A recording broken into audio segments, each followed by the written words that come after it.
Calcite jars are common in the archaeological record, having united several well-known ancient civilizations through trade. Until now, scholars have presumed that one Egyptian quarry at Hatnub was responsible for the raw material used in the production of these ubiquitous vessels. It's called like a hyperfine interaction, right? So there's almost no spectroscopy in a classical sense. A small team of Yale researchers, Andrew Coe from the Peabody, ELLERY FRAHM, the director of the Yale Initiative for the Study of Ancient Pyrotechnology, and undergraduate MICAH Gold, are using portable X-ray fluorescence spectroscopy, or pXRF, to test two jars found at ancient Mesopotamian sites. Fieldwork in Egypt led by curator John Darnell has returned a reference sample collected from the historic Hatnub quarry as well. One of the most important pieces to our study today, which kind of was the catalyst for what we're trying to do, is this seemingly very innocuous piece. It almost looks like nothing. I mean, you could find it probably in like a playground or near the beach and you probably think it's nothing. But what makes it so important, the information it contains.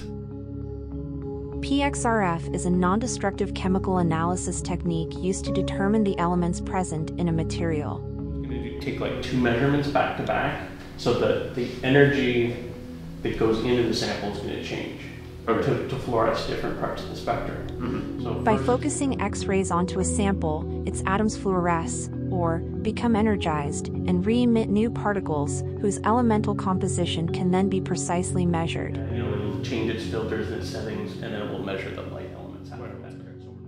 So this is a portable X-ray fluorescence instrument, and what it does is put X-rays into a sample based on their energy or their wavelength, tell us the elements present that ideally can act like something of a fingerprint.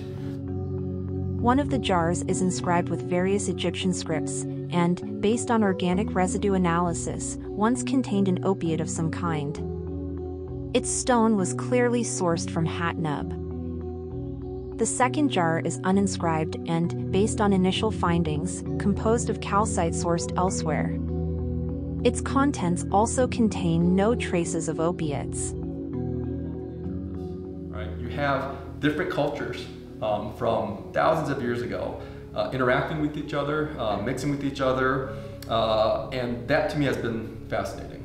The fact that you have an Egyptian hieroglyph that mentions an Achaemenid, a Persian great king, Xerxes, and talking about the contents that was presumably traded. Were these jars produced at different Egyptian quarries and traded with the Mesopotamians? Or, contrary to popular belief, were the Mesopotamians producing similar calcite jars for their own purposes? Our researchers will begin digging through thousands of clay tablets in the Yale Babylonian Collection to try and uncover a recipe for the substance contained in the second jar, and track down information on other potential quarries used to source the calcite.